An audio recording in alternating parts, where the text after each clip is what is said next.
I'm Daniel James, and you're listening to 7am. Earlier this year, authorities found something extraordinary inside a Cambodian scam compound, a fake Australian Federal Police office. There were Australian flags, AFP logos, and desks staged to look official, all part of a six-storey compound used by scammers impersonating police forces from around the world.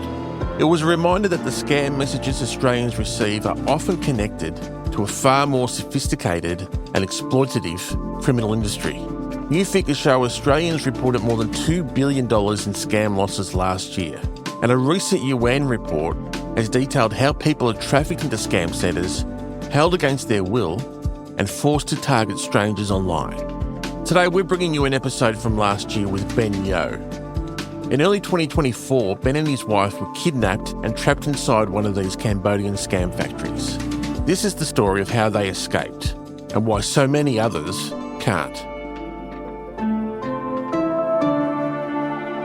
It's Sunday, June 7. This episode was originally published in March 2025.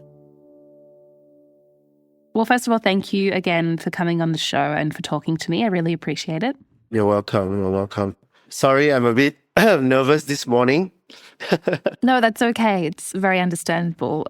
So to begin with, had you ever heard about scam compounds before? I have heard of these compounds, but I didn't know that it was so widespread. I didn't know there was like few hundred thousand people working in the industry there.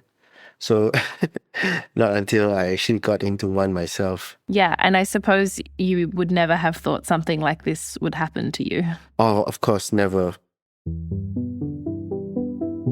Ben's ordeal started in early 2024, shortly after he got married. Ben's Malaysian and his new wife is Filipino, and they were looking for a change in scenery in a third country. Until that point, Ben was a freelance business consultant who had worked across Southeast Asia. But after that work began to dry up during COVID, he was open to something new. So what happened was me and my wife, we decided to, go to Cambodia to start our life over there. And so my wife, she was a croupier. She's a casino dealer. She does like blackjack and poker. And she got a friend who introduced her to this job posting on a human resource agency. One of the ads was croupier and the other says business development. So we responded to the ad. They did a first interview, second interview. They were quite convincing. They asked all the right questions, which a normal HR would ask, and they talk about our salary and stuff like that. Ben also looked into the company who owned the casino and saw they had all the right government approvals and licenses. There was nothing to suggest the job wasn't real. I felt hopeful. At that point, I thought we were going to a country which I know, I'm familiar with. I speak the language. So, I was kind of confident before leaving for Cambodia. We gave up the house, I sold my car. we thought that we would be there for a couple of years, Okay, and so then what happened next? So we got on a plane. We flew down to Cambodia. They told us there would be a pickup at the airport. And when they picked us up, drove to this place called Bavet, which is about 3 to 4 hours drive away. It's just right at the Vietnam border. So another reason why we felt that the job was real was because Bavet is a special economic zone for casinos. But when we got to Bavet, they brought us to a compound which is behind the casinos. The arches to the compound was about 2 stories high, barbed wired. It was heavily guarded, just like a prison, So they told us, before going in, they told us it was just like the staff quarters, And so we believed them, and we walked in just like that. And when the door closed on us, they brought us to our quarters. And from there, they told us that the job that you applied for, it was just a lie. You are now in a scam camp. And if we want to go home and we want to leave, we have to pay them to the tune of $10,000 US. That must have been a very frightening moment for you and for your wife to realise that you couldn't leave the compound. Yes, it was quite shocking, and we couldn't sleep for about 3 days. I think we tried to take all of it in, watch how other people behave. Were other people also tricked like you? I think half of them at least were scammed into the compound, but most of them was from India, Pakistan, Bangladesh, Nepal. Some of them applied as a nurse. Some of them applied as teachers. I think engineers, IT workers. Most of them didn't have a choice. Most of them are stuck there. They were stuck inside a self-contained city. It even had its own grocery store. The compound had around 200 bungalows, which each housed about 50 people. And it's from these compounds that workers are forced to run cyber scams on gruelling shifts with tough targets. Each compound specialised in a different scam. For example, there are entire compounds dedicated to scamming Australians using love fraud. But Ben says he and his wife found themselves in a compound targeting people in India with a credit card scam, and that some local police were in on the scam. So they will call the Indian people, do a spam call, and inform the victim that he has outstanding balance with his credit card. So from credit card department, they will pass to the police, and the police will frighten them, saying that their bank account has been linked to drugs or murders and things like that. And that's how they pry on the weak. At first, because of his language skills, Ben was asked to teach the other workers English. But he says after 2 weeks, it was his turn to pick up the phone and start scamming. But Ben refused to cooperate, and that's when the guards turned violent. They isolated us, me and my wife. They finally brought me into a room. It's a specially made prison. So they cuffed me to the floor. They handcuffed me to the floor so I couldn't stand. Of course, they didn't give me water and food. It was really challenging at that time because I'm worried for my wife. I was handcuffed. There were so many guards. And what were they saying to you about what they wanted you to do to make that end? They wanted me to pay $20,000 for them to release me and my wife. All I could do was pray, In the darkest hours, I think that's where, I found God. Coming up, how Ben and his wife escaped.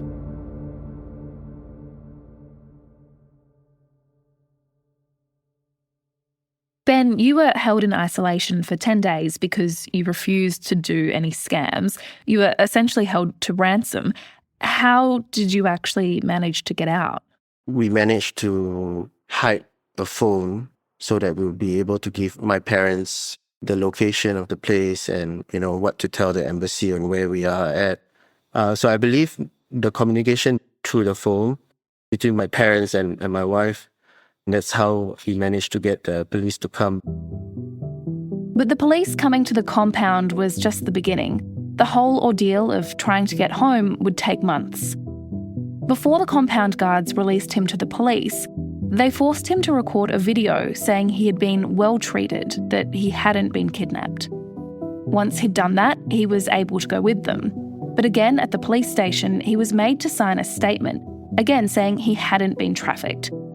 Ben says a representative from the company was there in the room as they demanded he sign.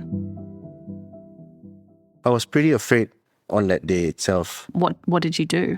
Well, we had no choice but to sign it.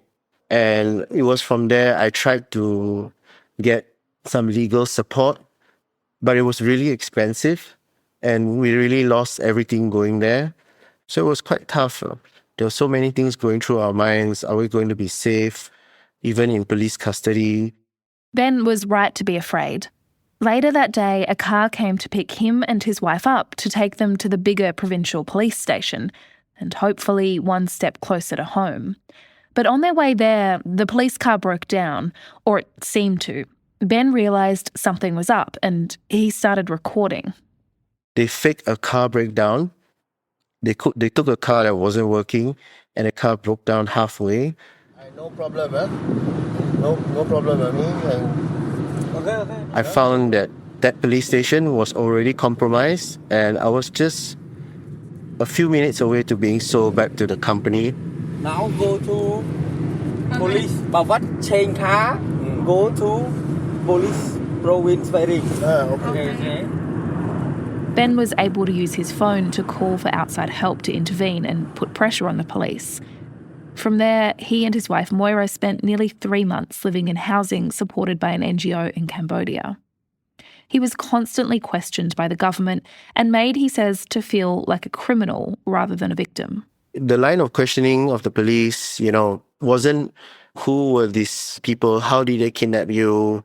They were basically asking like, okay, so when you were there, did you do any transactions? Did you ask money from anyone? There was no mention of the perpetrators and, how they look like and things like that. Okay, so no interest in pursuing the people who trafficked you and kidnapped you and kept you in the compound against your will. Correct. Ben and his wife made it out of Cambodia, but the experience left him destitute. With no home to go back to, Ben was at first living in a church, and he lived in fear. Sometimes I'm worried for my life. We get threats sometimes. What sort of threats do you get? I get very funny calls on my phone sometimes. I have a feeling that someone from the compound is trying to reach out to me. Maybe it's just my PTSD, Yeah. But yes, I'm afraid sometimes that, they will come after me. They have all the financial resource to do that, It's rare to hear from people. You don't often hear from people like you who have been in these compounds. Why do you think that is? I think the first problem will be it's really hard to stand up for yourself as a victim over here because there was so many stigma that goes around, survivors. Even my own government and my own police, when I got back, they thought that I was a scammer and I just needed help to get out. So I think there's not much support. That's why not many people would actually be brave enough to come and talk about it. But it's the testimonies of survivors that have forced governments to act. In the last few weeks, 7,000 people were rescued from scam factories in Myanmar by Thai authorities. A week later, 215 more people were freed by Thai and Cambodian police from a town along their shared border. What would you want the people in Australia who are getting these scam calls, what would you want them to know and to understand about the reality of what's actually going on and the people who are placing these calls? For the Australian people, scam camps are real. The people who are calling, most likely they are victims as well, and they were forced to do their jobs, right? But for the average Australian citizen, I would suggest to you, if there was any call pretending to be a bank or a post office, basically anything that requires registration, please go to the branch itself and check before committing financially to any of these scams. And don't fall for anyone online unless you know them for years. Thank you for sharing your story, and I'm glad that you managed to escape. Good luck with everything. Thank you so much, very much. For more of Ben's story, plus others, have a listen to Scam Factories, a 3-part investigation from The Conversation Weekly. Search for The Conversation Weekly wherever you get your podcasts.